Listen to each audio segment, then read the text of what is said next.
الشيطان الرجيم بسم الله الرحمن الرحيم الحمد لله رب العالمين حمدا كثيرا طيبا مباركا فيه الحمد لله على نعمائه كثيرة التي لا تعد ولا تحصى الحمد لله على نعمة الإسلام والحمد لله على نعمة الإيمان الحمد لله على نعمة القرآن والحمد لله على نعمة محمد عليه الصلاة والسلام الحمد لله حتى يرضى والحمد لله إذا رضي والحمد لله بعد الرضا نحمده سبحانه وتعالى حمدا كثيرا طيبا مباركا وأصلي وأسلم على حبيبنا ومولانا محمد بن عبد الله صلى الله عليه وآله وسلم وعلى آله وصحبه أجمعين قال رب اشرح لي صدري ويسر لي أمري واحلل عقدة من لساني يفقه قولي اللهم افتح علينا حكمتك وانشر علينا من خزائن رحمتك يا أرحم الراحمين والحمد لله رب العالمين. Pertama dan selamanya kita bersyukur kepada Allah Subhanahu Wa Taala atas segala nikmat, rezeki, kesihatan, kebaikan, kesejahteraan, al-afiyah yang Allah berikan kepada kita semua. Alhamdulillah ala kulli halin wa ni'mah. Insya-Allah muslimin dan muslimat yang dirahmati Allah sekalian, sebagai mukaddimah peringatan untuk diri saya dan mudah-mudahan bermanfaat untuk tuan-tuan dan puan-puan sekalian. Kita sekarang ini masih lagi berada berbaki kan pada hari-hari yang terbaik di dalam dunia kan, sebagaimana kata Nabi sallallahu alaihi wasallam, afdalu ayyamid dunya ayyamul ashr kan, seafdal hari, sebaik-baik hari di dalam dunia ini adalah 10 hari terawal Zulhijjah. Okey, sehingga kan para ahli ilmu, para ulama kita lah dia berbincang khilaf antara 10 awal Zulhijjah dengan 10 akhir Ramadan yang mana lebih afdal. Sampai tahap tu tuan-tuan. Dan kalau kita tengok dari sudut praktikal pun, mungkin diri saya dan tuan-tuan, kalau bulan Ramadan ni kita kata dia ada bi'ah lah, suasana kan, orang boleh beribadat, orang nak cari betul-betul lah kan, nak buat ibadat betul-betul. Tapi 10 Zulhijjah ni mungkinlah ramai orang terlepas pandang, sedangkan Nabi sebut jelas sebaik-baik hari di dunia. Dan cuma saya lebih cenderung lah, ada setengah pendapat ahli ilmu dia sebut dari sudut pagi kita kata 10 Zulhijjah lebih afdal, tapi dari sudut malam 10 akhir Ramadan lebih afdal. Tapi pendapat yang ketiga, mungkin kita boleh ambil pendapat yang ketiga, dua-dua ini afdal kan, dua-dua ini afdal, dia ada kelebihan masing-masing. 10 akhir Ramadan dia ada Lailatul Qadar lah kan, kita tahu itu semua. Cuma kalau kita teliti, kalau kita lihat dari sudut nas, dalil-dalil, memang kita akan nampak 10 awal Zulhijjah ni dia lebih afdal kan, banyak hadis Nabi dia lebih afdal kerana kata para ulama dia terkumpul padanya ummahatul ibadat. 10 awal Zulhijjah ni terkumpul padanya ibu-ibu ibadat. Dan kita akan ada apa, ada haji kan, ada adhiyah, ibadat-ibadat yang besar. Haji rukun Islam yang kelima. Ada adhiyah, kita sembelih haiwan korban kan untuk mendekatkan diri kepada Allah Ta'ala. Ada yaumul arafah, hari Arafah kan, 9 Zulhijjah kan, kata Nabi khairud du'ai du'a'u yaumi arafah, sebaik-baik doa pada hari Arafah.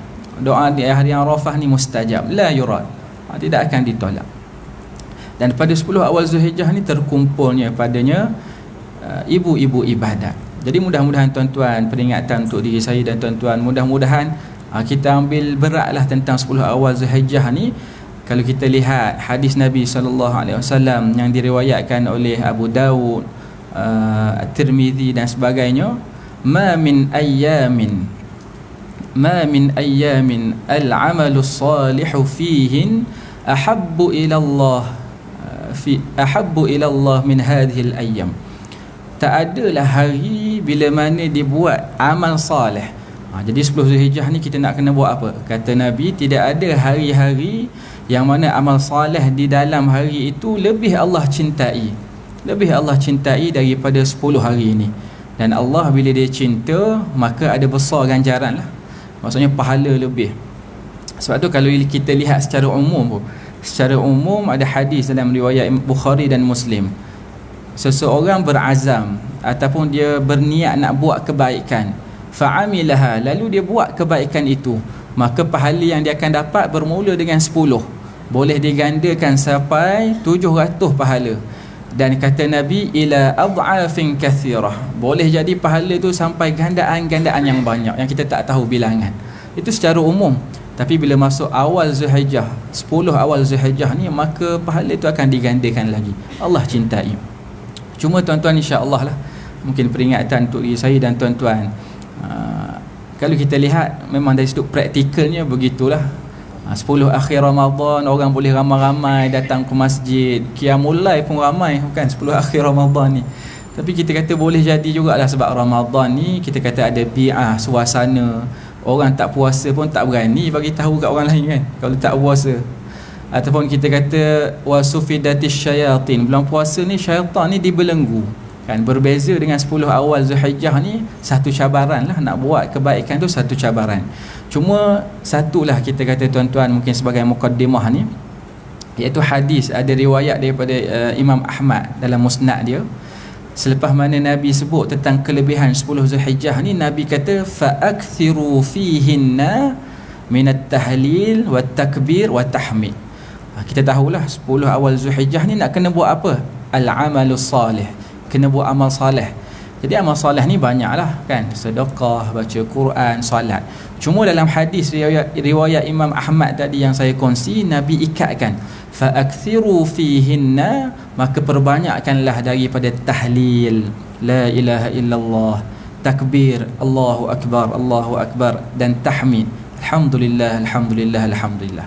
Kalau mengikut pendapat jumhur ulama kata tak ada alfaz, tak ada sirah, tak ada lafaz takbir, tahmid, tahlil yang khusus lah. Maksudnya secara umum bila Nabi kata takbir apa? Allahu akbar, la ilaha illallah, alhamdulillah, perbanyakkan. Cuma sebahagian ulama dia kata antara lafaz yang afdal kita ucapkan, takbir, tahmid, tahlil ni kan, antara lafaz yang afdal iaitu mauquf kepada sahabat Nabi Abdullah bin Mas'ud, iaitu Allahu akbar Allahu akbar Allahu akbar, la ilaha illallah, Allahu akbar walillahil hamd. Setengah ulama kata ini lafaz yang afdal kita memperbanyakkan pada awal 10 awal Zulhijjah ni. Jadi tuan-tuan, mudah-mudahan Allah beri inayah, taufik kepada kita, terutamanya saya yang kongsi ni. Mudah-mudahan dapat sama-sama kita perbanyakkan amal soleh pada bulan yang mulia ni, insya-Allah. Okey, muslimin dan muslimat yang dirahmati oleh Allah sekalian, insya-Allah dengan masa yang ada ni pada malam ni, kita pun dah lama lah tak jumpa tuan-tuan. Mungkin tuan-tuan ada yang masih ingat ataupun tak ingat lah. Seingat saya kali terakhir pun kita datang ni sebelum Ramadan lah kot kan, sebelum puasa hari tu lagi kan. Kita pernah hadir je lah sekali dua lah.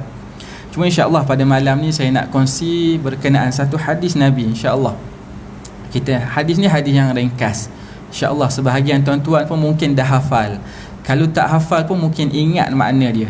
Tapi insya-Allah pada malam ni kita nak lebih detail, kita nak lihat syarahan huraian para ahli ilmu, dan lebih penting daripada itu insya-Allah persiapan kita untuk beramal dengan hadis ni, insya-Allah. Okey. Hadis ni yang saya nak kongsikan diriwayatkan oleh Imam Muslim, Imam Tirmizi, Nasa'i, dalam Musnad Ahmad pun ada. Cuma dia berbeza lafaz lah, sedikit ada perbezaan. Cuma yang saya nak kongsi ni diriwayatkan oleh Imam Tirmizi rahimahullah dalam kitab Sunan dia lah. Iaitu katanya an Abi Hurairah radhiyallahu anhu anna Rasulullah sallallahu alaihi wasallam qala. Hadis ni daripada Abi Hurairah radhiyallahu anhu, sesungguhnya Rasulullah sallallahu alaihi wasallam telah bersabda. Jadi sebelum kita masuk hadis ni lah, hadis yang ringkas insya-Allah. Cuma sedikitlah tuan-tuan, kalau kita lihat saya sebut banyak tadi. Hadis ni diriwayat oleh Imam Muslim, Tirmizi, Nasa'i, Imam Ahmad kan, dengan lafaz yang sedikit berbeza lah. Cuma setengah orang dia mungkin keliru lah. Seingat saya ada dalam kita kalangan ahli ilmu pun, dalam kalangan orang yang belajar agama pun tuan-tuan mungkin dia tersilap. Di tuan-tuan yang selalu hadir ke masjid mungkin tak silap insya-Allah. Biasa kita akan dengar lah ustaz-ustaz kita sebut hadis riwayat Tirmizi, ataupun kalau kita buka kitab-kitab fiqh kan, kitab-kitab fiqh, oh hadis ni riwayat Bukhari, Muslim. Jadi setengah orang dia ingat Imam Bukhari, Imam Muslim ni sahabat Nabi lah kot, sebab dia riwayat hadis. Yang ni silap. Yang ni satu kesilapan yang besar lah. Kerana Imam Bukhari, Imam Muslim yang ahli hadis semua ni lah, Tirmizi dan sebagainya ni, tak sempat pun jumpa Nabi. Mungkin dengan sahabat pun tak sempat, dia lewat sedikit lah. Jadi ustaz, macam mana dia riwayatkan hadis? Kan banyak hadis-hadis semua riwayatkan Tirmizi, Nasa'i, Ibn Majah kan, semua tu kan. Jadi macam mana dia riwayat hadis? Jawapan dia itulah dalam ilmu hadis, kita sebut silsilah sanad tu lah kan. Silsilah sanad, Imam Bukhari ambil dengan guru dia, ambil dengan guru, ataupun hadis yang kita baca ni dari Imam Tirmizi ambil dengan guru dia, ambil dengan guru, sampailah kepada sahabat Nabi, sampai kepada tabi'in, tabi'in ambil dengan sahabat, sahabat ambil dengan Rasulullah sallallahu alaihi wasallam. Jadi yang riwayatkan hadis ni adalah Abu Hurairah lah yang kita baca ni. Paling kurang kalau kita nak rujuk siapa guru Imam Tirmizi ni, siapa ni, dia jadi panjang lah. Yang tu kena rujuk kitab asal dia lah kan jami' dia lah, kitab sunan dia kan. Cuma paling kurang lah kita nak kenal, sebab hadis ni dia jadi tajuk perbincangan kita lah pada malam ni. Nak kenal siapa yang riwayat hadis ni, iaitu sahabat Nabi. Dia panggil rawi a'la, iaitu rawi a'la ni Abu Hurairah. Tuan-tuan, saya kan daripada kecil lagi lah, mungkin sekolah menengah, kita dengar nama Abu Hurairah ni kan. Abu Hurairah ni sahabat Nabi yang mulia. Cuma tuan-tuan, ada persoalan dia lah. Kalau saya boleh tanya tuan-tuan, Abu Hurairah ni siapa nama dia? Pelik tu. Abu Hurairah ni siapa nama dia? Kalau mungkin tuan-tuan dah biasa terdedah lah, mungkin ustaz-ustaz kita dah selalu sebut. Bila sebut Abu ni kan, ataupun Aba, ataupun Abi, ni tiga keadaan ni boleh gunalah. Abu, Aba, Abi ni dalam tata bahasa Arab lah. Dia tengok keadaan dia lah. Cuma makna dia samalah, ayah kepada Hurairah kan. Tapi kita katalah yang biasanya dipanggil kunyah. Yang ni kunyah ni kita sandarkan kepada anak kita lah kan. Contoh anak kita nama Ahmad, Abu Ahmad, ayah kepada Ahmad kan. Tapi Abu Hurairah ni kita tahulah situasinya, Nabi yang bagi kepada Abu Hurairah ni kerana dia sayang kucing kan, dia suka kucing. Jadi Nabi bagi dia gelaran kunyah Aba Hurairah, Abu Hurairah, bapa kepada yang sayang kucing lah kan, orang yang sayang kucingnya. Jadi samalah, setengah ulama kata tuan-tuan, sunnah kunyah ni, bila sebut sunnah dapat pahala kalau tuan-tuan buat, kerana Nabi kita dia ada kunyah dia. Kita tahu Nabi nama dia Muhammad, kunyah dia Abul Qasim, masya-Allah, Abul Qasim, ayah kepada Qasim. Dan kita tahu anak Nabi dengan Siti Khadijah kan, Qasim. Jadi para ulama sebut sebab Nabi pun ada kunyah, kalau kita buat, orang tanya tuan-tuan nama apa? Oh, nama aku ni Abu Muhammad, ayah kepada Muhammad, maka dapat pahala insya-Allah. Setengah ulama. Sebahagian ulama kata dia tak sunnah, dia adat saja, adat orang Arab lah. Dalam erti kata kalau Nabi tak hadir pun, Nabi tak datang, maka orang Arab ni dia ada kunyah dia. Itu pendapat yang kedua lah. Tapi kita cenderung pada pendapat yang ketiga. Kalau kita buat juga, kalau kita bagi kunyah pada diri kita atas dasar kita nak ikut semua yang Nabi buat, Nabi pakai jubah kan, Nabi pakai serban, atas dasar kecintaan kita pada Nabi, kita buat juga, kata para ulama, dapat juga pahala. Free je dapat pahala. Cuma isu dia kat sini, Abu Hurairah ni kunyah, jadi nama dia siapa? Tuan-tuan, kalau tuan-tuan boleh jawab, hebatlah tuan-tuan. Sebab orang Arab ni dia lebih terkenal dengan kunyah. Orang Arab ni lebih terkenal dengan kunyah tuan-tuan. Kadang tu sebab orang Arab ni nama dia sama je, Muhammad, paling banyak Muhammad, Ahmad, Abdullah, Abdul Rahman. Yang 4 ni paling banyak lah tuan-tuan orang Arab. Sampai ke hari ni pun begitu tuan-tuan. Kita berkawan dengan, kita belajar di Mesir, kawan dengan orang Arab ni, lebih kurang nama dia sama je tuan-tuan, orang Arab.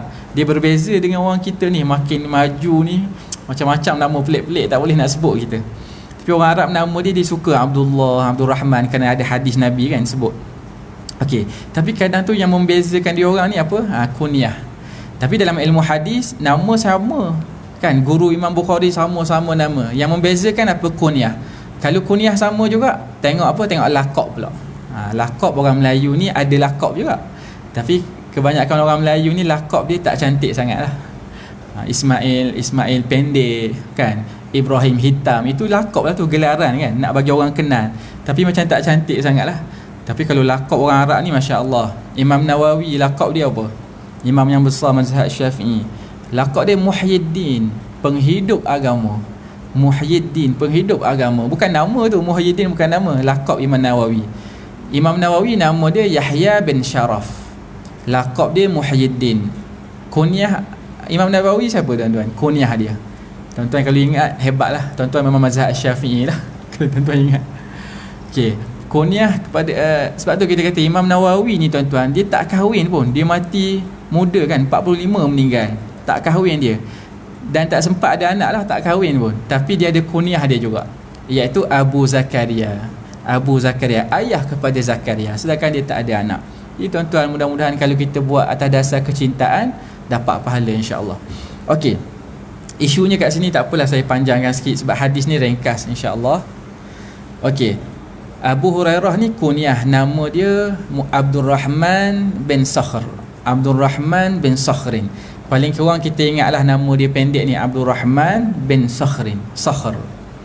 Dan Abu Hurairah ni antara sahabat yang paling banyak riwayat hadis tuan-tuan. Paling banyak riwayat hadis. Lebih kurang dalam 5,000 lebih, seingat saya lah 5,000 lebih. Bukan kita ingat hadis 5,000 tu, tapi bilangan tu para ulama sebut. Abu Hurairah ni antara yang paling banyak riwayat hadis. Okey, satu lagi lah saya nak biar lebih nampak lagi kan, sebelum kita masuk hadis ni. Abu Bakar As-Siddiq kan, Abu Bakar As-Siddiq. Okey, Abu Bakar ni juga sebenarnya kunyah, dia bukan nama. Khalifah yang pertama kan, Abu Bakar As-Siddiq ni, dia kunyah tu Abu Bakar. Seingat saya khilaf para ulama, tapi antara sebab dia, Nabi yang bagi kunyah kepada Abu Bakar ni ayah kepada empunya anak dara. Sebab bahasa Arab Bikr. Bikr itu kita panggil anak dara. Dan kita tahulah Nabi ni 10 ke 11 isteri Nabi kan, khilaf kan. 10 orang isteri Nabi ni semua kita kata seorang je anak dara, iaitu Aisyah lah. Dan Abu Bakar ni ayah kepada Aisyah, sebab tu gelaran dia ayah kepada anak dara, Abu Bakar. Tapi nama dia siapa tuan-tuan? Abu Bakar ni nama dia siapa? Sebab tu kunyah. Nama dia seingat saya Abdullah tuan-tuan, Abdullah bin Abi Quhafah. Nama Abu Bakar tu Abdullah sebenarnya. Sebab tu saya sebut tadi, orang Arab ni tak lari nama dia Abdullah Abdul Rahman. Tuan-tuan boleh reka je sebenarnya. Kalau saya tanya tu, reka je nama orang Arab Abdullah, okay, ataupun Abdul Rahman, insya-Allah betul lah. Orang Arab ni tak lari nama dia. Tapi Abu Bakar kunyah, nama dia Abdullah, gelaran dia As-Siddiq yang kita selalu sebut. Okey, insya-Allah dalam hadis yang kita baca ni, Abu Hurairah, sahabat Nabi yang mulia, Nabi meninggal tuan-tuan, Abu Hurairah ni dia muda lagi, sebab tu dia banyak riwayat hadis. Okey, hadis yang kita nak kongsi ni katanya anna Rasulullah sallallahu alaihi wasallam qala, sesungguhnya Rasulullah telah bersabda, Rasulullah sallallahu alaihi wasallam telah bersabda. Okey, idza matal insan, bila matinya manusia. Sebab tu hadis ni sangat penting tuan-tuan. Kerana setiap manusia ni akan matilah, tuan-tuan semua tahu. Dan kata Nabi, bila mana matinya manusia ini, inqata'a amaluhu illa min thalath. Kata Nabi, terputuslah segala amalan dia kecuali 3. 3 ni kita nak ambil perhatian tuan-tuan, kerana dia sangat bermanfaat kepada kita. Cuma seingat saya, insya-Allah tuan-tuan pun mungkin dah hafal hadis ni. Kalau tuan-tuan tak ingat bahasa Arab pun tuan-tuan tahu 3 tu apa. Tapi cuma kita nak bincang detail sedikit insya-Allah. Tapi sebelum kita masuk 3 perkara ni, saya nak sebutlah. Kadang tu ada perkara lah yang jadi khilaf para ulama.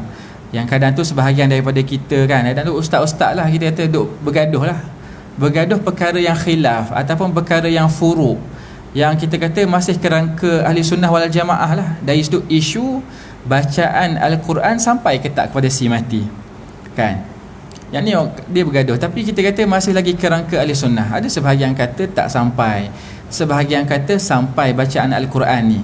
Cuma saya lebih cenderung pada pendapat yang kata sampai tapi bersyarat. Penting syarat ni tuan-tuan. Sampai bersyarat dari sudut siapa yang baca tu mesti waris dia, mesti anak-anak dia yang baca, cucu-cucu dia baca. Dulu kita tahu benda ni, kita rasa macam kenapa ada syarat ni, siapa-siapa baca pun sampai lah insya-Allah. Tapi bila kita belajar lagi tuan-tuan, kita nampak Allah, kadang syarat ni masya-Allah teliti ulama kita. Kenapa penting syarat ni? Yang pertama, kalau kita lihat seorang anak, kalau dia baca insya-Allah, mak ayah dia baru meninggal dunia, dia baca dengan penuh keikhlasan, pengharapan, mudah-mudahan pahala ni sampai, insya-Allah sampai tuan-tuan. Doa seorang anak tu kan, pengharapan. Tapi kalau selain daripada anak baca, kita jemput pelajar tahfiz baca, contoh 30 orang, seorang satu juzuk. Dan pengalaman kita pun, saya adalah pengalaman tu. Kita di Mahat Tahfiz Terengganu kan, orang jemput baca kan, ada kematian, orang jemput baca. Kadang tu bila saya fikir sebenarnya, Allah, yang mati tu aku pun tak kenal kan, yang meninggal tu pun aku pun tak kenal. Macam mana aku nak niat pahala ni sampai? Maksudnya kita baca sekadar bacaan saja, bukan penuh pengharapan. Berbeza kalau anak yang baca kan. Pengalaman kita boleh jadi banyak keadaan lah.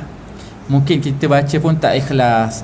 Orang jemput mungkin sebab apa, zaman budak-budak kan, orang jemput ni ada khatam Quran ni, ada orang meninggal ni, seronok sebab apa? Ada makan, seronok sebab apa? Kadang tu kita akan dapat upah selepas tu kan. Tapi yang ni terdedah lah, dia masih khilaf para ulama. Tuan-tuan boleh pilih lah.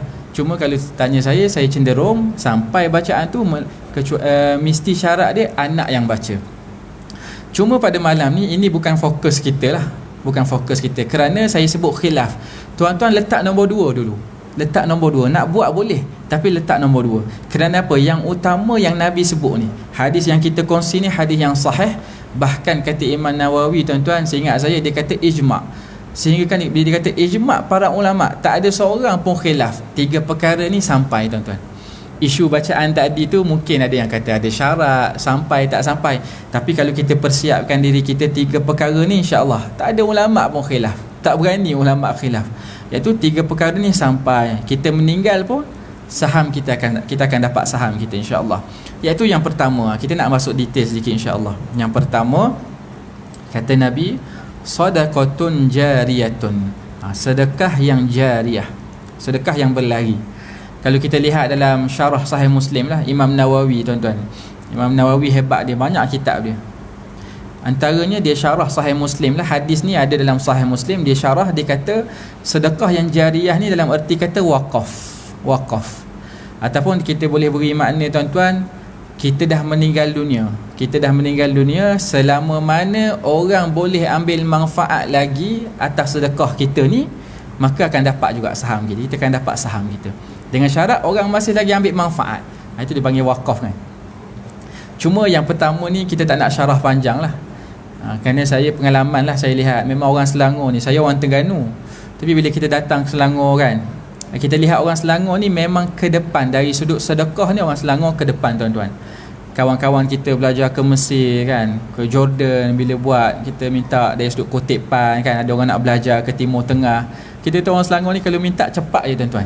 Sehari tu boleh 3-4 ribu tuan-tuan. Kita tu memang hebat lah orang Selangor ni, ke depan dalam isu sedekah ni. Sama juga dalam masa banjir baru ni tuan-tuan, sahabat kita sebut orang duk bantu ni kan, hantar makanan sampai jadi bazir pula tuan-tuan. Banyak sangat makanan untuk masa banjir tu di masjid-masjid kan, kawan kita sebut. Kata ke depan lah orang Selangor ni. Cuma satulah, kita kata dari sudut para sahabat Nabi ni, para ahli ilmu, dia sebutlah para sahabat Nabi ni tak semualah kaya. Kita Abdul Rahman bin Auf kaya lah, Osman bin Affan kaya tuan-tuan. Tapi tak semua sahabat Nabi kaya. Maksudnya tak semua sahabat Nabi ni kena keluar zakat. Sebab apa? Tak ada duit, tak sampai nisab, tak kena keluar zakat. Tapi guru kita sebut, para ahli ilmu sebut, para sahabat ni dia memastikan diri dia ni jadi pewakaf. Walaupun dia ni bukan pengeluar zakat sebab tak mampu, tak sampai nisab, tapi dia memastikan diri dia ni pewakaf. Menunjukkan wakaf ni tak mesti banyak lah kan. Boleh jadi kita wakaf sedikit, tapi niat tu dia akan membesarkan. Wakaf sedikit tapi niat yang ikhlas, dia akan membesarkan sesuatu tu. Jadi wakaf ni penting lah, walaupun dia sedikit. Mudah-mudahan kita cuba jadi diri kita ni pewakaf. Kerana insya-Allah bila kita meninggal, Orang masih boleh ambil manfaat lagi dari sudut contoh masjid, dengan asbab kita sedekah kan, boleh dirikan masjid, orang ambil manfaat dalam masjid ni, maka akan sampai saham tu insya-Allah. Kita tinggal tuan-tuan 3 perkara ni kena tinggal nak yakin saja. Yakin apa yang Nabi sebut memang sampai betul. Sebab setengah orang saya lihat, mungkin orang kita, tak apalah nanti saya akan sebutlah, sebab saya nak habiskan 3 perkara ni dulu, saya akan sebut kenapa perlu yakin 3 perkara ni. Okay, yang pertama wakaf. Yang kedua Nabi sebut ilmun yuntafa'u bih. Ilmu yang bermanfaat bagi dia. Yang ni sangat-sangat penting tuan-tuan. Yang kedua ni, ilmu yang bermanfaat. Dalam erti kata tuan-tuan, kita meninggal dunia, orang masih lagi ambil manfaat dengan ilmu kita lah, ataupun dengan asbab kita memandaikan dia. Asbab kita memandaikan dia dari sudut ilmu lah kan, maka kita akan dapat saham kita walaupun kita meninggal dunia. Yakin tuan-tuan. Cuma mungkinlah timbul persoalan, ustaz, saya ni mungkinlah orang awam, saya ni bukan bidang agama kan, macam mana saya nak dapat fadilat ni kan. Sebab apa tuan-tuan? Betul, penting dari sudut orang selalu bacalah balighu anni walau ayah, sampaikan daripada aku, kata Nabi ni, satu ayat. Maksudnya kepentingan dakwah tu semua orang Muslim ni dia kena dakwah walaupun satu ayat. Tapi kita kena baca hadis, kena baca habis hadis ni. Nabi sebut hadisu an bani Israel walau haraj kan. Lalu Nabi kata man kadzaba alayya muta'ammidan falyatabawwa maq'adahu minan nar. Allah. Betul, penting saya bawakan ilmu ni, tapi yang lebih penting dari itu disiplin dalam menyebarkan ilmu. Sebab Nabi kata barang siapa yang berdusta atas nama aku dengan sengaja, dia telah tempah tiket dia ke neraka. Ini bahaya tuan-tuan, disiplin dalam menyebarkan ilmu. Sebab tu tak boleh kita tak tahu sesuatu hukum, tak tahu suatu perbahasan agama, kita cuba-cuba, saya rasa gini hukum dia kok. Tak boleh tuan-tuan. Itu bahaya sangat. Betul, nak sebar ilmu tu bagus. Sebab tu saya nasihatkan diri saya dan tuan-tuan, kita kalau jumpa pun dalam WhatsApp lah antaranya, kita akan jumpa macam-macam benda-benda ilmu ni kan. Kadang tu orang ni nak orang lain buat kebaikan, dia sebar. Kadang tu dia sebar tu Masya Allah, kadang tu bukan daripada agama pun. Sebab banyak perkara, hadis-hadis palsu pun tuan-tuan, niat dia sebab kebaikan. Hadis palsu ni nak suruh orang buat kebaikan, hadis palsu. Tiba-tiba kita dusta atas nama Nabi, bahaya tuan-tuan. Sebab tu kita nak sebar ilmu ni, cek dululah dari sudut kesahihan dia, insya-Allah. Itu penting. Cuma kembali pada soalan tadilah, ustaz, saya ni orang awam. Kata Syekh, saya suka kongsikan apa yang Syekh Sulaiman Ar-Ruhaili dia sebut. Paling kurang tuan-tuan, pastikan anak kita ni dia pandai baca Al-Fatihah dengan kita, bukan dengan orang lain. Paling kurang. Sebab apa? Al-Fatihah ni dia umum lah. Orang bidang agama ke tak bidang agama, dia mesti ingat punya Al-Fatihah ni. Dan kalau boleh kita belajar sedikit dulu bacaan yang tepat, apa tafsiran dia, makna dia apa, dan kita pastikan kita yang ajar anak kita ni. Lalu kalau anak kita ni tuan-tuan, dia pandai Al-Fatihah dengan asbab kita, lalu setiap-tiap hari dia solat, ikhlas dia solat ni kerana Allah Ta'ala. Tuan-tuan bayangkan, dalam setiap hari solat ni Al-Fatihah paling kurang ada 17 kali. Al-Fatihah ni ada 17 kali. Maka tuan-tuan, setiap kali dia baca Al-Fatihah tu, kita meninggal pun tuan-tuan dapat saham kita. Sebab tu kena yakin dengan hadis Nabi ni sampai tuan-tuan. Okey, ilmu yang bermanfaat. Sebab tu tuan-tuan, kalau saya boleh tambah, kita pilih lagi dalam bab cara ambil wuduk yang betul kan, cara solat yang betul, rukun-rukun dia, wajib-wajib dia, pembatal solat apa, kita ajarkan anak kita. Jangan bagi dia pandai dengan orang lain, kerana setiap kali dia buat, kita akan dapat saham dia, insya-Allah tuan-tuan. Sebab tu Syekh Sulaiman Ar-Ruhaili tadi dia sebut dalam bab Al-Quran tu Al-Fatihah. Kerana bila sebut Al-Quran ni dia hebat betul tuan-tuan. Al-Quran ni dia hebat, ilmu Al-Quran ni. Al-Quran baca tak faham lagi pun, tuan-tuan, dapat apa? Dapat 10 dah satu huruf tu. Besar tuan-tuan. Bahkan ahli ilmu dia sebut, orang baca Al-Quran dapat 10 pahala. Kalau orang yang dengar Al-Quran pun, insya-Allah dia dapat 10 juga. Kan, nak kata kelebihan Al-Quran tu. Ini pendapat ahli ilmu lah. Tapi mudah-mudahan dengan asbab kita ajar dia kenal huruf hijaiyah, alif, ba, ta sampai ya tu, dia sebut hari-hari tuan-tuan. Dia baca Al-Quran, dia sebut satu huruf, mudah-mudahan kita pun dapat 10 juga setiap satu huruf tu, mudah-mudahan insya-Allah. Kita kena yakin dengan hadis Nabi ni. Yang kedua, okey, jadi sebelum saya masuk yang ketiga lah, insya-Allah ada masa lagi. Kenapa pentingnya ilmu ni tuan-tuan? Saya nak baca satu hadis Nabi lah. sebab dia menjadi asas kepada kita. Ilmu ni tuan-tuan bukan dalam bidang agama saja sebenarnya, kita kata dalam kehidupan kita kan, muamalat kita tuan-tuan, kerjalah apa sekalipun, ilmu paling penting lah, mesti dengan ilmu. Sebab tu ada satu hadis Nabi yang diriwayatkan oleh Imam Ibn Majah, hadis yang sahih, daripada Ummu Salamah. Ummu Salamah ni isteri Nabi lah, isteri Nabi yang mulia. Dia kata Nabi ni kana yaqul idza shalla subha hina yusallim. Tengok Nabi kita tuan-tuan, Nabi ni selepas solat subuh, Nabi ni bila mana dia solat subuh, hina yusallim, selepas bagi salam, Nabi akan minta 3 perkara. Kita solat subuh hari-hari masya-Allah, tapi kita mungkin banyak permintaan kita kan. Tapi cuba kita lihat apa yang Nabi minta. Pagi-pagi Nabi minta apa? Kata Ummu Salamah, Nabi akan minta yang pertama, Allahumma inni as'aluka ilman nafi'a. Yang kedua, wa rizqan thayyiba. Yang ketiga, wa amalan mutaqabbala. Hadis ni mungkin kebanyakan daripada kita dah hafal lah dari sudut doa ni. Cuma kalau orang tanya, Ustaz, doa ni saya nak baca setiap solat boleh tak? Ataupun waktu-waktu yang lain. Kita kata doa ni doa yang bagus lah, makna pun bagus, boleh nak baca tiap-tiap waktu solat pun, nak baca pada waktu-waktu makna boleh. Tapi pastikan kalau boleh jangan tinggal selepas solat subuh. Jangan tinggal selepas solat subuh, kerana ada ikatan dari sudut hadis ni. Nabi Ummu Salamah sebut dalam hadis Ibn Majah ni, hadis yang sahih, dia sebut hina yusallim, idza shalla subha hina yusallim, selepas solat subuh, selepas bagi salam, Nabi akan baca doa ni insya-Allah.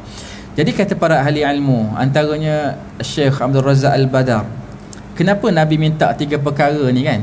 Nabi dahulukan ilmu dulu, sedangkan rezeki yang baik, rezeki yang baik ni kita boleh kata rezeki yang halal jugalah, rezeki yang halal. Dan wa amalan mutaqabbala, amalan yang diterima penting juga, tapi Nabi minta ilmu yang bermanfaat dulu. Kenapa? Kata Syekh Abdul Razak Al-Badar, kerana ilmu ni asas kehidupan kita. Ilmu dia asas. Macam mana orang tu nak kenal rezeki yang baik, nak kenal rezeki yang halal, mesti dengan ilmu. Macam mana orang tu nak kenal amalan yang kalau kita buat mudah-mudahan diterima oleh Allah Ta'ala, mesti dengan ilmu juga kan. Kalau kita buka dalam tafsir Al-Imam Ibn Kathir, akhir surah Al-Kahfi tu, dia sebut ada 2 rukun diterima amalan. 2 rukun diterima amalan, maksudnya dengan ilmu jugalah, dengan ilmu juga. Ilmu dia asas tuan-tuan. Sehingga kan, seingat saya Imam Syafi'i lah, Imam Syafi'i dan imam-imam yang lain tuan-tuan, dia sebut, kebanyakan ulama sebutlah, menuntut ilmu ni lebih afdal daripada qiyamul lail. Kita tahulah qiyamul lail ni paling hebat lah, selepas fardu qiyamul lail ni yang terbaik lah. Tapi rupanya menuntut ilmu ni lebih afdal kerana apa? Dari sudut apa? Dari sudut kita nak dapat qiyamul lail yang betul, yang sempurna, yang mengikuti sunnah, mesti dengan ilmu juga. Sebab tu menuntut ilmu ni dia afdal tuan-tuan. Mudah-mudahan, dan dalam bab menuntut ilmu ni kita tak nak banyak lah tuan-tuan pun, mungkin dah banyak dah ustaz-ustaz baca hadis kan. Cuma satu saya nak tutup tentang menuntut ilmu ni. Makna kata kalau tak ada dah hadis lain, ada satu hadis ni je tentang menuntut ilmu, kita kata cukup dah besarnya menuntut ilmu. Iaitu hadis yang diriwayat oleh Imam Muslim juga. Tuan-tuan pun dah biasa dengar lah, Nabi sebut, man salaka tariqan yaltamisu fihi ilman sahalallahu lahu bihi tariqan ilal jannah. Barang siapa yang menempuhi satu jalan untuk menuntut ilmu, maka fadilat dia sahalallahu lahu bihi tariqan ilal jannah. Allah Ta'ala permudahkan bagi dia jalan menuju ke syurga. Masya-Allah, fadilat menuntut ilmu, akhir sekali syurga. Cita-cita orang mukmin tuan-tuan, kalau saya tanya tuan-tuan, apakah cita-cita tuan-tuan? Ustaz, saya ni umur 40, 50 ni tak ada dah cita-cita Ustaz, nak tunggu je. Contoh. Maka jawapan ni tak tepat, tak betul. Kerana hakikat cita-cita seorang mukmin yang sejati ni syurga Allah Ta'ala. Selagi kita tak dapat syurga, maka itulah cita-cita kita. Dan antara kita nak capai cita-cita kita ni, man salaka tariqan, Nabi kata barang siapa yang tempuh satu jalan untuk menuntut ilmu. Maka tuan-tuan, kita betulkan niat kita tuan-tuan, hadir ke masjid maghrib isyak, mungkin waktu yang ringkas, tapi saya sebut, para ulama pun sebut, mungkinlah waktu yang ringkas, belajar sikit, tapi kalau niat kita tu bagus, dia membesarkan satu amalan tu. Mungkin nilai duit kalau kita sedekah sedikit, tapi niat kita besar, maka amalan tu jadi besar insya-Allah. Ini antara kelebihan dalam agama kita lah. Okey, seterusnya saya nak masuk yang ketiga. Kata Nabi, amalan yang tak terputus ni 3: sedekah yang jariah, ilmu yang bermanfaat baginya, dan yang ketiga waladun salihun yad'ulah. Yang ketiga ni penting jugalah. Nabi sebut seorang anak. Sebab tu saya sebut kan, antara syarat tadi kan, syarat baca Quran sampai ni anak yang baca, waris yang baca. Boleh juga berdasarkan hadis ni juga tuan-tuan tengok. Nabi sebut waladun salihun yad'ulah. Seorang anak, tapi anak ni Nabi bagi ikatan, dia mesti soleh. Anak yang soleh ni dia buat apa? Dia da'ulah, dia mendoakan kedua ibu bapa dia. Nanti kita akan bincanglah sedikit macam mana seorang anak tu soleh. Apakah kayu ukur anak tu soleh? Cuma kita nak lihat kat sini tuan-tuan. Kalau kita belajar betul hadis Nabi tuan-tuan, kita akan nampak bahawa sunnah ni dia mudah. Dia mudah tuan-tuan. Saya selalu ambil peluang lah hadis ni tuan-tuan. Bila masa kita bertugas jadi imam dulu kan, bila ada kematian, sebelum kita baca talqin, saya akan ambil masa 10 minit. Kita ambil tazkirah ringkas lah. Dan saya takkan tinggal lah hadis ni. Kerana apa tuan-tuan? Kalau kita lihatlah suasana ni, pengalaman peribadi lah. Bila kita pergi talqin di kuburan ni, kita ambil peluang tazkirah tu kerana apa? Kita akan lihat, terutama di Selangor ni lah. Di Selangor sebab apa? Kalau kita ni ahli masjid lah, ahli masjid, ahli surau ni, kita mungkin dah biasa dengar hadis ni. Tapi kadang tu mungkin dia jarang datang ke masjid. Kalau dia meninggal kan, okay, anak-anak dia daripada Johor, daripada mana-mana lah balik kan. Kadang tu kita bila nak talqin pun kita malu rasa. Sebab apa? Dia orang ni kadang datang jauh-jauh kan. Sedih tu je ya, dia sedih kan, keluarga dia meninggal. Tapi kadang tu tak jaga adab di tanah perkuburan kan.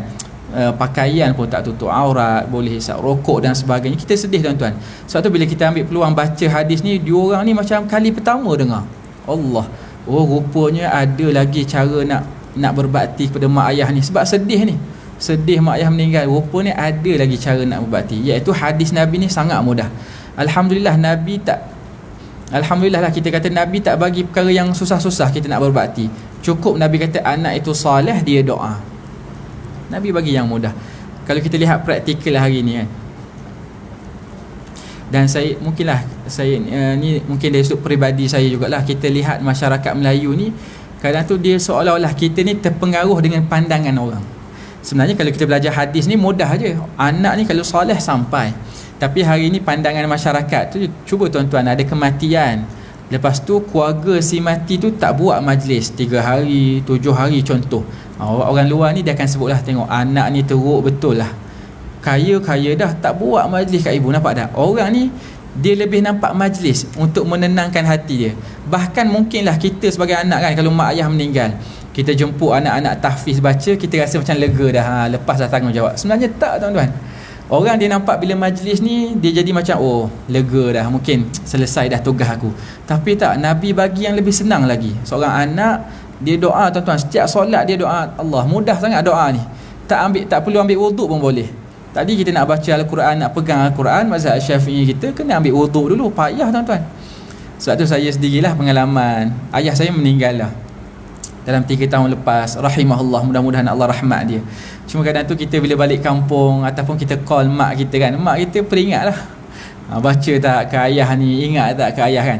Kita selalu sebut lah, kalau ikut hadis Nabi, insyaAllah jangan bimbang mak. Nabi bagi solusi yang mudah. Anak ni kita soleh, kita doa sampai doa tu ke ayah kita. Kalau kata mak kita mesti nak suruh baca 30 juzuk semua kan. Kali round pertama tu memang kita buat lah, adik-beradik saya 12 orang tuan-tuan.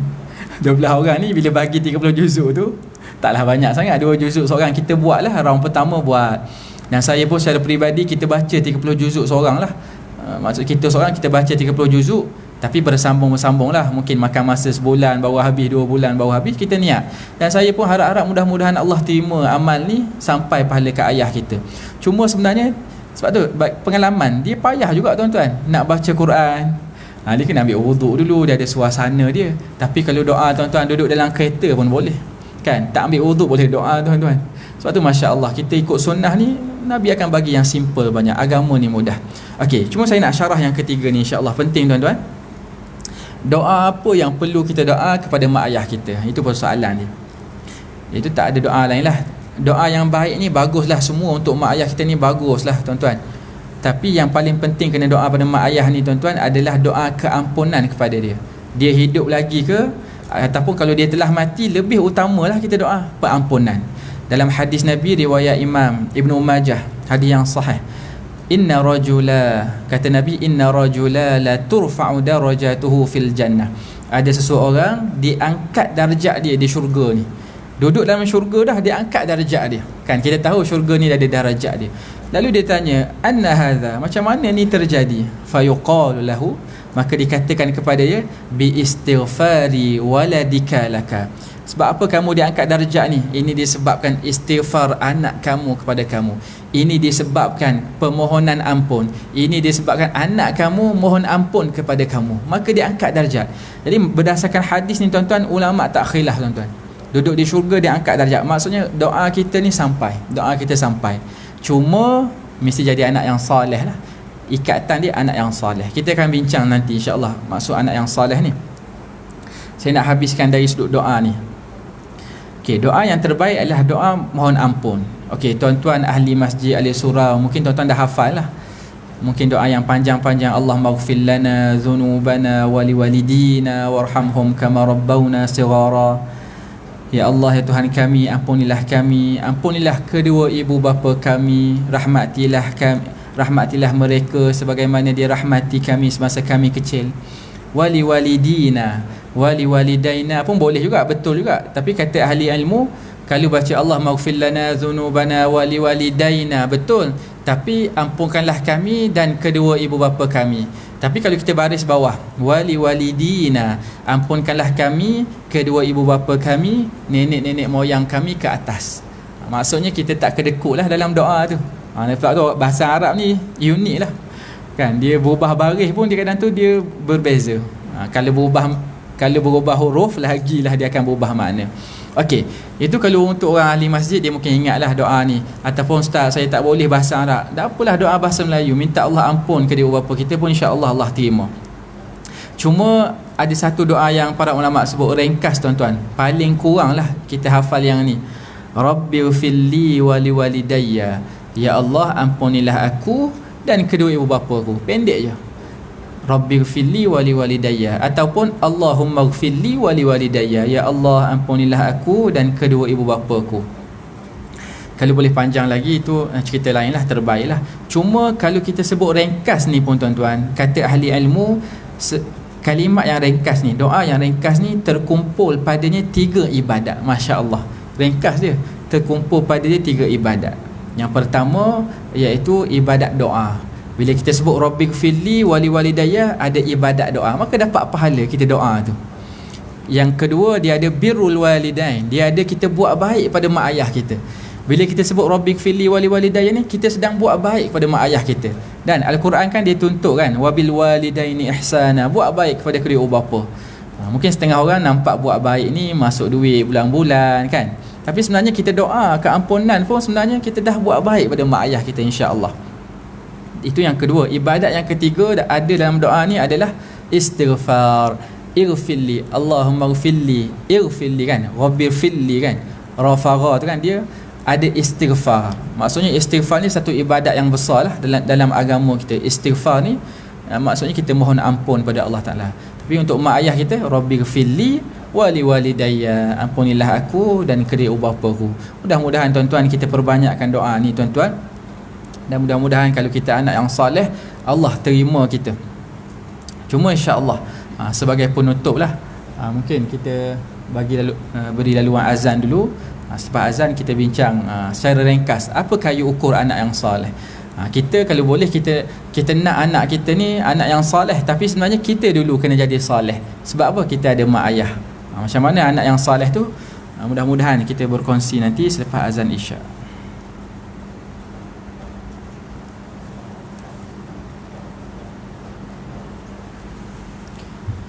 Jadi sambung biasa memang berhenti dulu. Azan dulu lah. Oh tak masuk lagi. Lebih tak? Lebih dah kan? Tak masuk lagi. Oh tak masuk. Okey insya-Allah.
لا إله إلا الله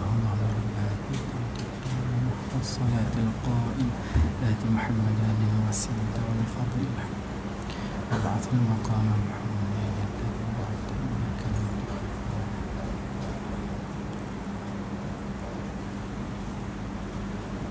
InsyaAllah muslimin dan muslimat yang dirahmati Allah sekalian, kita sambung sedikit lagi berkenaan kita kata kayu ukur seorang anak tu anak yang saleh. Kerana kalau kita lihat Nabi bagi ikatan. Hadis ni riwayat Imam Abu Dawud, dan kalau kita lihat syarah kepada hadis ni iaitu Aunul Ma'bud, syarah Sunan Abi Dawud, para ulama sebut Nabi bagi ikatan, qayyada, Nabi ikat anak ni dia mesti saleh, kan, menunjukkan kalau anak tu tak saleh mungkin tak sampailah doa tu. Jadi bila kita fikir tuan-tuan, betul lah kita kata anak yang tak saleh ni tak payah bincang lah dari sudut sampai ke tak sampai tu. Kita kena tanya dia nak doa ke tak ke kita, kan. Belum tentu dia akan doa kat kita kalau tak soleh tu. Tak payah bincang lah sampai ke tak sampai tu. Cuma kata para ulama kalau tak soleh mungkin tak sampai. Jadi Nabi bagi kita ikatan soleh ni. Cuma dalam Aunul Ma'bud ni juga, dalam syarah Sunan Abi Dawud ni juga dia sebutlah, dia nakalkan pandangan Al-Imam Ibn Hajar Al-Makki. Dia kata maksud dengan soleh kat sini ni adalah al-mu'min. Seorang anak yang soleh ni adalah seorang anak yang mukmin, iaitu beriman. Maksudnya orang yang soleh ni macam mana dia beriman? Dalam erti kata para ahli ilmu, yu'addil fara'id wa yajtanibul kabair. Iaitu anak yang soleh ni adalah anak yang beriman, iaitu dia ni mengerjakan segala kefarduan yang Allah fardukan dan dia meninggalkan kabair, dosa-dosa besar, maka dia itu anak yang soleh. Maka kalau kita laksanakan semua kefarduan kita dan kita tinggal dosa-dosa besar, insya-Allah tuan-tuan kita anak yang soleh, dan insya-Allah doa kita itu sampai kepada mak ayah kita. Cuma satu cabaran lah, kalau kita kata kefarduan ni, kalau kita lihat kaji tuan-tuan, kita teliti, sebenarnya tak banyak yang Allah wajibkan dalam hidup kita ni. Sebenarnya tak banyak pun yang Allah wajibkan kepada kita tuan-tuan. Dalam seharian kehidupan kita, kita akan lihat antaranya salat, kan, salat. Kalau kata puasa pun, puasa yang wajib bulan Ramadan, kan, kecuali apa yang kita wajibkan pada diri kita, iaitu nazar, kan, puasa nazar, kan. Kita kata yang wajib ni tak banyak. Cuma wayajtanibul kabair, meninggalkan dosa-dosa besar. Okey, kita kalau kita lihat dosa-dosa besar, pengalaman peribadi jugalah. Dosa besar ni kita pun kalau kita hafal, kita boleh sebut tak lebih 10 pun tuan-tuan. Syirik kita tahulah dosa besar, berzina kan, berzina, membunuh dengan sengaja. Kalau kita nak senarai pun rasanya tak sampai 10 tuan-tuan. Jadi kalau kita lihat dalam kitab Al-Imam Al-Zahabi Al-Syafi'i rahimahullah, ada satu kitab nama dia Al-Kabair. Mungkin sebahagian, kebanyakan masjid-masjid di Selangor ni dia dah banyak dah mengaji kitab ni tuan-tuan, Imam Zahabi rahimahullah. Dalam kitab tu ada 76 dosa besar. Bayangkan tuan-tuan, ada 76 dosa besar. Bahkan kalau kita bahas, sebenarnya para ulama sebut dosa besar ni bukan 76, dia lebih lagi. Dia lebih lagi. Cuma mungkin dia pecahan daripada 76 ini. Jadi tuan-tuan, itulah kalau kita boleh belajar dosa-dosa besar ni, maka kita belajar, tinggal, dapat pahala tuan-tuan. Dia berbeza, orang tak buat dosa besar, dia tak tahu. Dia tak buat pun dosa besar dan dia tak tahu pun itu dosa besar. Maka kita kata selamatlah dia. Tapi kalau kita belajar dosa-dosa besar ni sampai 76, ada banyak keadaan yang kita rasa macam remeh, tapi itu dosa besar. Dan kalau kita boleh belajar, kita kenal dosa besar, kita tinggal ia, dapat pahala tuan-tuan. Bahkan fadilat dia sangat besar.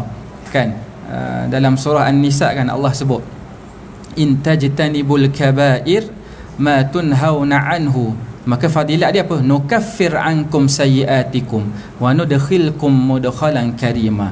Fadilat orang yang tinggal dosa-dosa besar ni, maka Allah sebut dalam surah An-Nisa, nukaffir ankum sayiatikum, Allah ampunkan kesalahan-kesalahannya, dosa-dosa kecil lah. Wa nudkhilkum mudkhalan karima, dan Allah masukkan dia ke tempat yang mulia, yakni syurga Allah Subhanahu Wa Taala.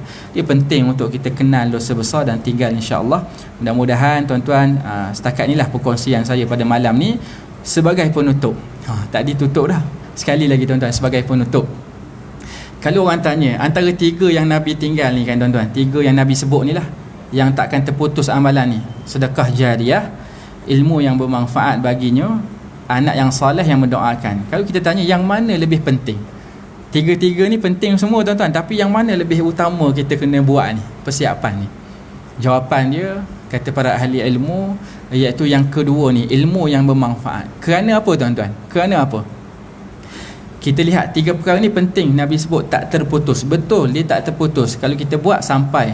Tapi yang pertama dengan yang ketiga ni, sedekah jariah ni, dia ada tarikh luput dia tuan-tuan. Dia ada masa luput dia. Dia sampai pada kita kalau kita mati pun, tapi dia ada tarikh luput. Tarikh luput dia apa? Bila mana orang tak boleh ambil manfaat dah daripada sedekah kita tu. Contoh kita buat masjid, tiba-tiba masjid tu dirobohkan dan sebagainya, orang tak boleh ambil manfaat, maka itu tarikh luput, tak sampailah pada kita. Dan yang ketiga, anak yang soleh. Ada orang dia tak ada anak, ada orang dia ada anak mungkin meninggal lah, maka tarikh luput. Tapi dalam bab ilmu, dia tak ada tarikh luput tuan-tuan. Sebab tu cari, kita kena ajar anak kita asas-asas agama ni lah, ilmu yang Al-Fatihah tadi kan, solat, ambil wuduk dan sebagainya, maka manfaat tu sampai kepada kita, insya-Allah. Kerana ilmu ni dia, kita kata mustahil dia luput, melainkan hari kiamat nantilah Allah angkat. Apatah lagi hari ini tuan-tuan, hari ini media sosial tuan-tuan, kita kalau boleh tahu satu ilmu yang kita pasti kesahihan dia, dah tanya ustaz, kita sebar dekat media sosial, mudah-mudahan dia berkekalan. Selama mana ada media sosial ni, orang tengok apa yang kita share, ataupun kadang tu kita tak ada ilmu kan, tapi kita share perkara yang baik. Dengan asbab kita share tu, orang dapat ilmu tu, kita dapat juga manfaat, insya-Allah. Wallahu alam. Mudah-mudahan kita ambil perhatian 3 perkara ni, dan terlebih utama yang kedua, ilmu yang bermanfaat. Wallahu alam. Sekali yang baik daripada Allah Ta'ala, sekali yang buruk daripada kelemahan diri saya. Aqulu qawli hadha wa astaghfirullahal azim. Assalamualaikum warahmatullahi wabarakatuh.